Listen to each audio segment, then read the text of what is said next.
नमस्कार, total TV देख रहे हैं आप और मैं हूं आपके साथ शिवम दुबे। वक्त तो चला है बड़ी बहस का और बड़ी बहस में हरियाणा में एसआईआर की डेट बढ़ गई है।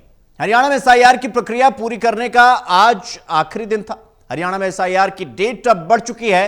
अब 24 जुलाई को आयोग एसआईआर का ड्राफ्ट तैयार करेगा और हरियाणा सरकार प्रक्रिया में 28 लाख वोटर्स के नाम कटने का यह पूरा अनुमान है।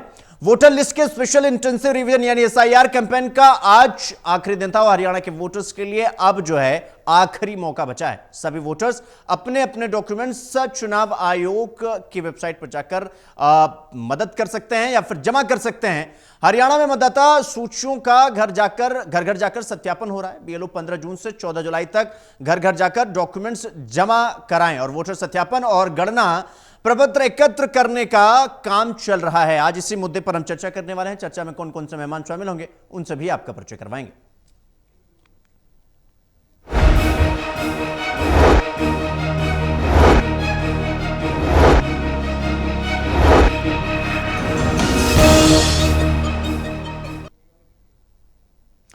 तो प्रदेश में मतदाता सूचियों के शुद्धिकरण और इनकी पवित्रता बनाए रखने के लिए अभियान को लेकर चल रहा है। एसआईआर का काम मंगलवार को खत्म होना था, लेकिन अब इसकी मियाद 10 दिन के लिए बढ़ा दी गई है। अब एसआईआर की जो प्रक्रिया है वो 14 जुलाई से बढ़ाकर 24 जुलाई तक कर दी गई है और इसी तरह बाकी का शेड्यूल भी आगे बढ़ा दिया गया है। गौरतलब है कि 2002 की मतदाता सूचियों से मिलान करने पर अभी भी सूचियों से 28 लाख वोटर्स गायब मिले हैं और इसका कारण इन परिवारों का शिफ्ट हो जाना और बहुत की मौत हो जाना माना जा रहा है। नतीजा यह है कि 28 लाख वोटर्स का नाम मतदाता सूचियों से कटने की नौबत साफ दिखाई दे रही है। एक रिपोर्ट देखिए, उसके बाद चर्चा की शुरुआत करेंगे।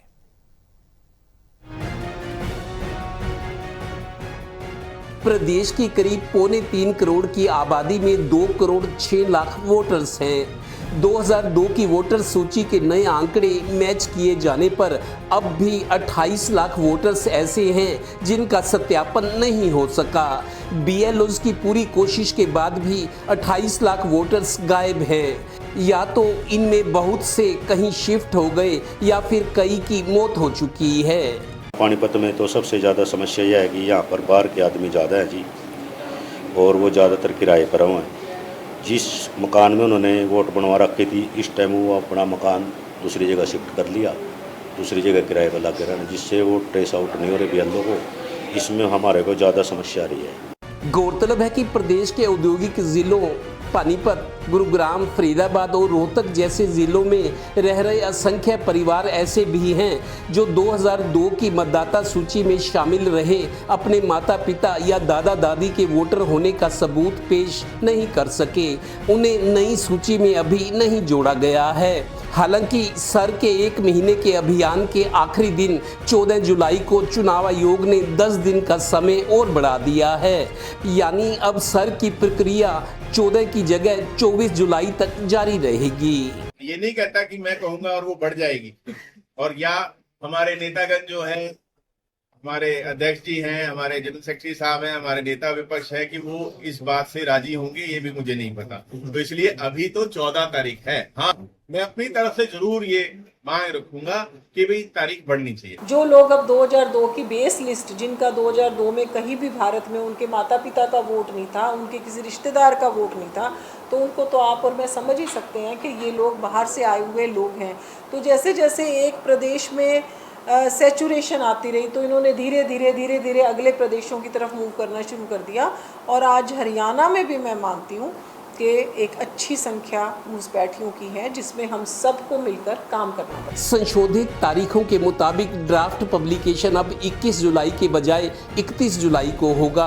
इसी तरह दावे और आपत्तियां देने की अवधि 31 जुलाई से 30 अगस्त यानी 1 महीना तक रहेगी। दावों और आपत्तियों के निपटान का काम 31 जुलाई से 28 सितंबर तक किया जाएगा और मतदाता सूचियों का अंतिम प्रकाशन 3 अक्टूबर 2026 को हो जाएगा। ये हैं हरियाणा के पक्के voters. Total news Haryana bureau. चर्चा की शुरुआत करेंगे बिना देर के। हमारे साथ देवेंद्र कथुरिया एसोसिएट एडिटर हैं और डॉक्टर महेश ये भी एसोसिएट एडिटर हैं और हमारे साथ वीरेंद्र सोनी वरिष्ठ पत्रकार के तौर पर चर्चा का हिस्सा है। चर्चा की शुरुआत करेंगे डॉक्टर महेश आपसे। जिस तरीके से अब डेट बढ़ा दी गई है एसआईआर की, और अब सवाल ये कि क्या मतदाता सूची के शुद्धिकरण के नाम पर ये जिन 28 लाख मतदाताओं का जिक्र किया जा रहा है, क्या उनके लोकतांत्रिक अधिकारों की रक्षा या फिर वैध मतदाताओं के जो मताधिकार है उस पर संकट नहीं खड़ा कर रहा है क्या डॉक्टर महेश?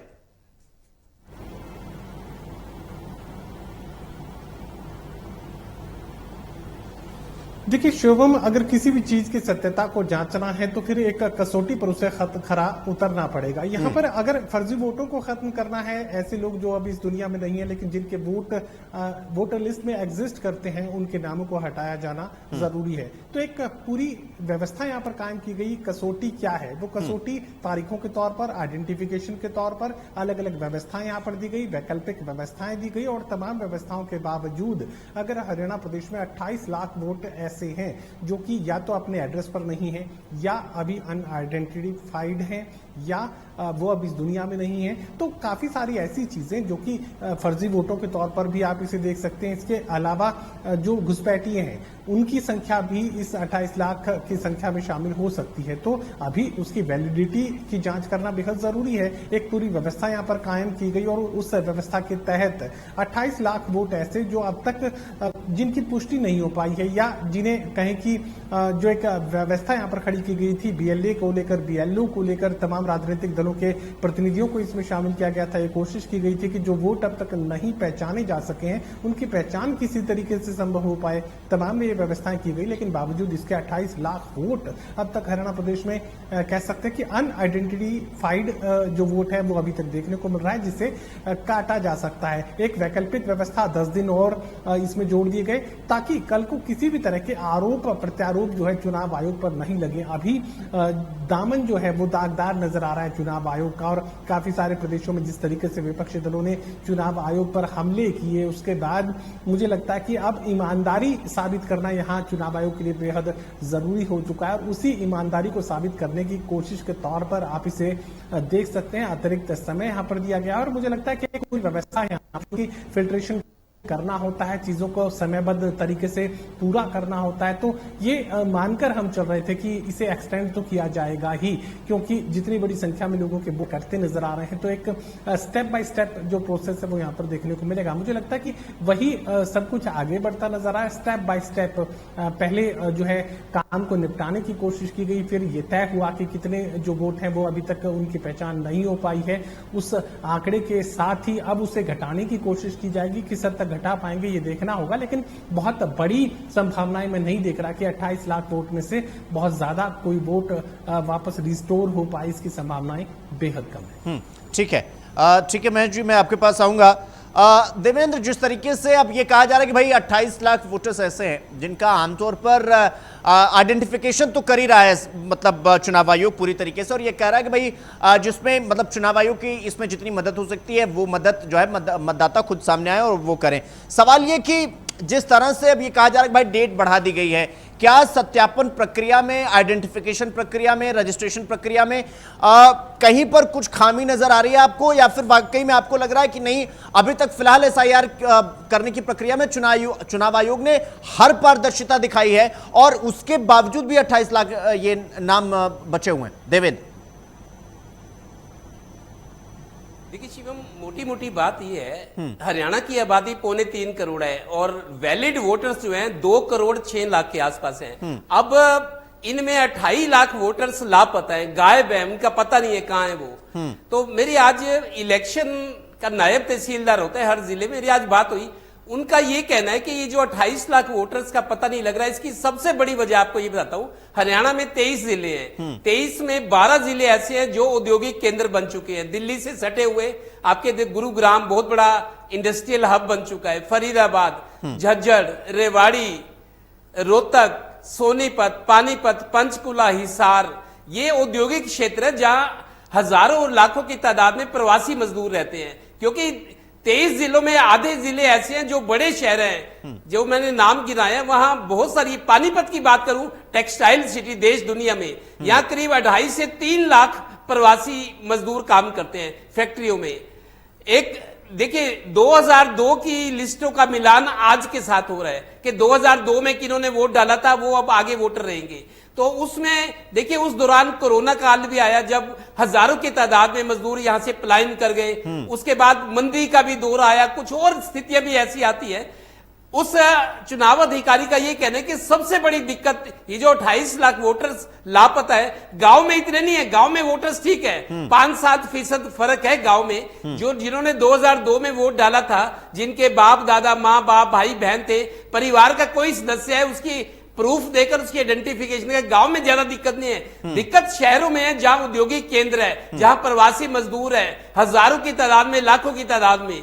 तो खेती के लिए जैसे धान की फसल बिजाई करते हैं, फसल की कटाई के लिए आते हैं, कुछ पहले फैक्ट्रियों में काम करते हैं जो रेगुलर तौर पर फैक्ट्रियां चल रही है, कुछ ठेका प्रणाली है, ठेकेदार को कहते हैं फैक्ट्री मालिक कि हमें आज 150 आदमी चाहिए, आज प्रोडक्शन ज्यादा है, तो वो 150 आदमी इधर उधर से इकट्ठा करके देता है। उनमें ऐसे बहुत सारे होते हैं जो पता नहीं कहां से आए हैं, रोजगार की तलाश में भटक रहे हैं, परिवार उनका है नहीं, कभी फरीदाबाद थे आज पानीपत में है, परसों अगले पता लगा कि वो पंजाब चले गए, पंजाब में लेबर को अच्छा श्रम मिलता है। तो इस तरह की बहुत सारी समस्याएं हैं, खासतौर पर औद्योगिक केंद्र जो है, बड़े फैक्ट्रीज एरिया जहां उद्योग धंधे ज्यादा हैं, वहां पर ये समस्या ज्यादा है, गांव में ज्यादा समस्या नहीं है। 28 लाख वोटर्स लापता है, ये कुल का 13.5% बनता है। 13.5% अगर लापता है तो यहाँ के मुख्य सचिव ने डिप्टी कमिश्नर्स की डिमांड पर यह हुआ कि कुछ और समय बढ़ाया जाए, इनको और लोकेट किया जाए कहां है। अब 28 लाख अगर लापता है, उनका पता ही नहीं लग रहा,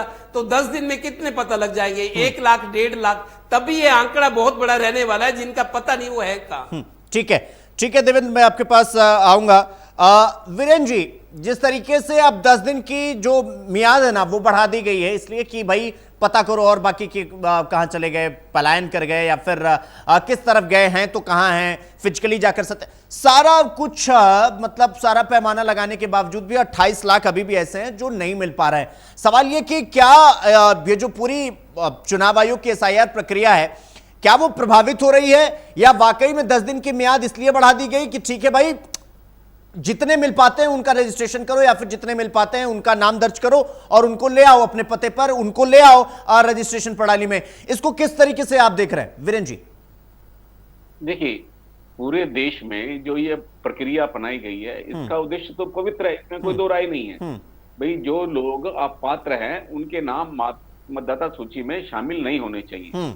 अब जो ये प्रक्रिया है, वो प्रक्रिया में हालांकि कहा तो ये गया था कि BLO घर घर जाकर ये प्रपत्र बांटेंगे, लेकिन कुछ जगह पे तो घर घर जाकर बांटा है और कुछ जगह जाकर नहीं बांटा, और कुछ लोगों को प्रक्रिया जटिल भी लगी है, और कई लोग बाहर रहते हैं। ये बात ठीक है कि जब भी पूरे देश में ऐसा अभियान शुरू किया गया है तो हर राज्य में औसतन 5 से 10% तक मतदाता सूची में मतदाताओं के नाम कटे हैं। 10% तक तो मान्य है, भाई इतना अनुमान है, लेकिन यहाँ तो 13% से भी ऊपर की वो संख्या आ रही है। उसका कारण है कि कहीं ना कहीं हमारे सिस्टम में तो खामी है, और BLOs ने भी ईमानदारी से पालन नहीं किया, और कुछ मतदाताओं की अरुचि भी है। कुछ मतदाताओं ने इस प्रक्रिया को जटिल होते देख उन्होंने इसमें रुचि नहीं ली है। तो कुछ लोग ये सोचते हैं कि हम अंतिम समय में बनवा लेंगे, अभी भीड़ होगी, अभी रश होगा, आराम से। और जो भारतीय जनता पार्टी ने तो अपने कार्यकर्ताओं की ड्यूटी लगाई थी, तो कुछ ने तो ये ड्यूटी निभाई है, लेकिन कांग्रेस और अन्य दलों के कार्यकर्ताओं ने इसमें रुचि नहीं ली। अगर सब लोग इसमें रुचि लेते तो निश्चित रूप से ये संख्या और अधिक होती।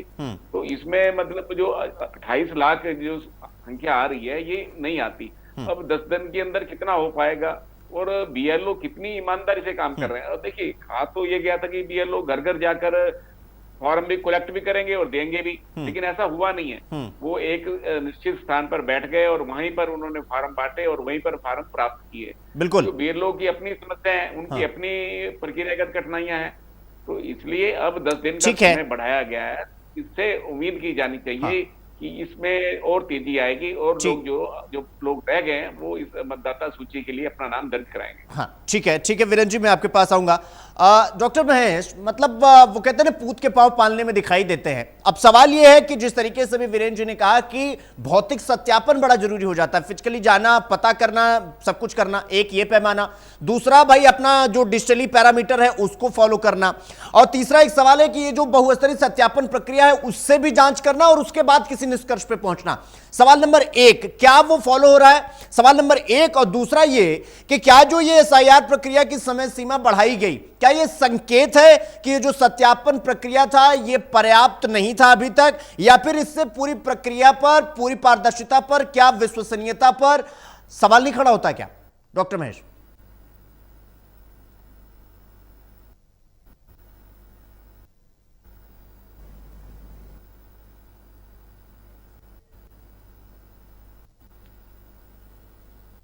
डॉक्टर महेश, मेरी आवाज आ रही है आपको?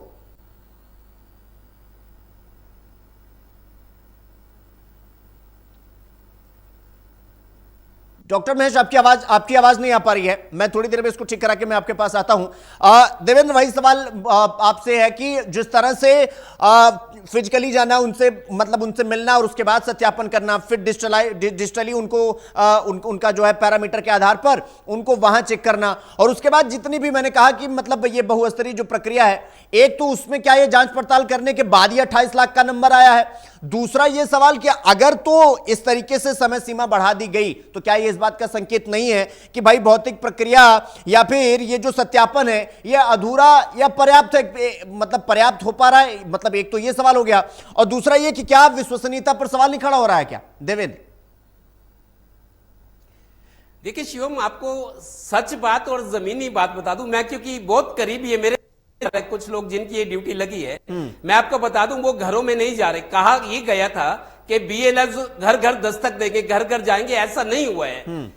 जो व्यक्ति की जिस जगह ड्यूटी लगी है वो सबको तकरीबन ड्यूटी इस हिसाब से लगाई गई किसी व्यक्ति की जो उस इलाके के लोगों को पर जानता है, ऐसे लोगों की ड्यूटी लगाई गई है। लेकिन घर दिक्कत क्या थी दरअसल, BLOs का ये कहना था कि जब हम जाते हैं घरों में, बेल बजाते हैं, महिलाएं अकेली होती तो घरों में काम पे होते हैं, फैक्ट्री में अपने काम पे महिलाएं अकेली होती हैं, वो बेल का जवाब देती थी, बेल बजाते हैं, महिलाएं खोलती नहीं। अच्छा, महिला अगर ऊपर से उसको ये कह दे कि घर में कोई नहीं, आप संडे आना, तो संडे को जब वो आदमी आता है, पति या जेंट्स फिर नहीं मिलता। इस वजह से उन्होंने क्या तरीका निकाला BLO ने, जो बूथ पे वोटिंग होती है, जहां पोलिंग होती है, वो वहीं बैठ गए और लोगों को मैसेज दे दिया कि अपने डॉक्यूमेंट्स लेकर आ जाओ, ये फार्म ले जाओ, भर कर दे जाओ, उसको अपलोड करना, ऑनलाइन करना हमारा काम है। तो घर घर नहीं गए BLO, उनकी भी अपनी दिक्कतें हैं, कोई दरवाजा नहीं खोलता, गर्मी कितनी पड़ रही है, महिलाएं अकेली हैं, घर में दरवाजा नहीं खोलती, वो कहती है संडे को आना। तो कई BLO ने कहा जी हम 2-3 बार गए लेकिन जाना बेकार साबित हुआ। ये एक जटिल प्रक्रिया थी इस तरीके से।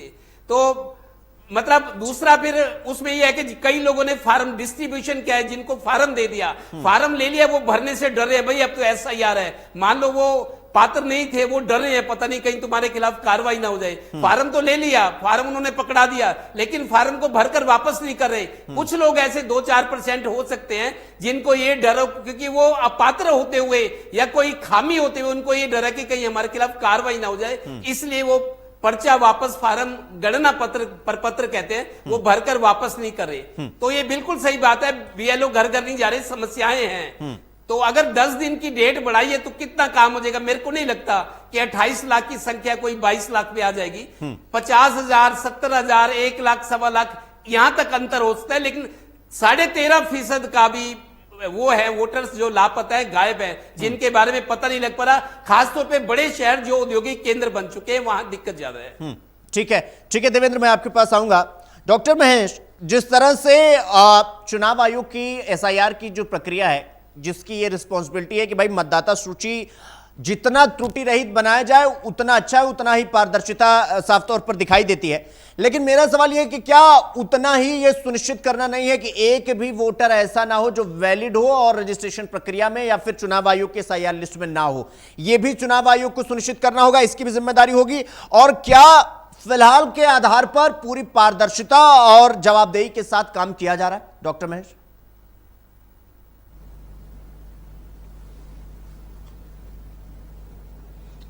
देखिए शिवम, यही वजह है कि पारदर्शिता बढ़ती नजर आई, इसी वजह से समय सीमा को बढ़ाया गया है। और चुनाव आयोग ये चाहता है कि ज्यादा से ज्यादा वैलिड वोटर्स इस प्रक्रिया का हिस्सा बन जाएं, रजिस्ट्रेशन के तहत आ जाएं। और यही वजह कि आपने समय सीमा को बढ़ाने का काम किया। देखिए, कहीं तो सीमित करना पड़ेगा। अगर आप इसको ओपन एंडेड छोड़ देंगे तो फिर किसी भी सूरत में किसी भी काम को पूरा कर पाना शायद मुमकिन नहीं होगा। और जब आप समय सीमा में किसी चीज को बांधते हैं तो फिर वो पूर्णता की तरफ आगे बढ़ती है। वो कितनी पूर्णता हासिल कर पाएगी ये अलग बात है। अब उसमें अगर 28 लाख वोट कटे हैं या काटे जाने की तैयारी की जा रही है, तो उसमें एक बड़ी तादाद ऐसे वोटर्स की भी है जो अब इस दुनिया में नहीं है।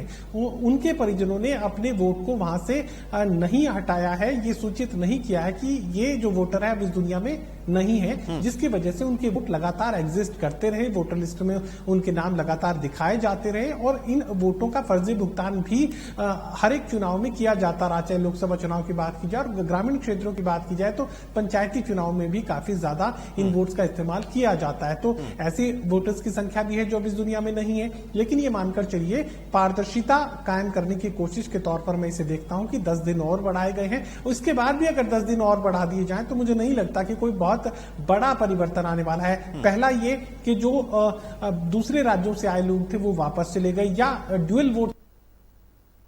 ठीक है डॉक्टर महेश, देखिए समय का थोड़ा अभाव है, चर्चा यहीं रोकनी पड़ेगी। आप सबका बहुत बहुत धन्यवाद, वीरेंद्र जी आपका भी, देवेंद्र जी आपका भी, डॉक्टर महेश आपका भी बहुत बहुत धन्यवाद चर्चा में समय देने के लिए, शामिल होने के लिए। लेकिन सवाल वही कि प्रदेश में मतदाता जो सूची है उसका शुद्धिकरण और पवित्रता उसकी बनाए रखने के लिए SIR की प्रक्रिया जोर शोर पर चल रही है। 10 दिन की अवधि को बढ़ा दिया गया है और यह मानकर बढ़ा दिया गया है कि जिनके नाम छूट गए हों वो खुद चुनाव आयोग या फिर SIR प्रक्रिया का हिस्सा बन सकते हैं और इसलिए उनको 10 दिन का अतिरिक्त समय भी मिला है, यानी कि 14 जुलाई से अब 24 जुलाई तक हो चुका है। देखना यह होगा कि 10 दिन और जो मिले हुए हैं इसमें कितने 28 लाख में ये जो संख्या है इसको कम किया जा सकता है, ये तो आने वाला वक्त बताएगा। लेकिन अंत में हम आपसे सिर्फ इतना ही कहेंगे कि ना हम सफेदी के दोस्त हैं ना शाही के दुश्मन, हमें बस आईना दिखाना है और वो हम दिखा देते हैं। फिलहाल मुझे दीजिए इजाजत और आप सब देखते रहिए टोटल टीवी। नमस्कार।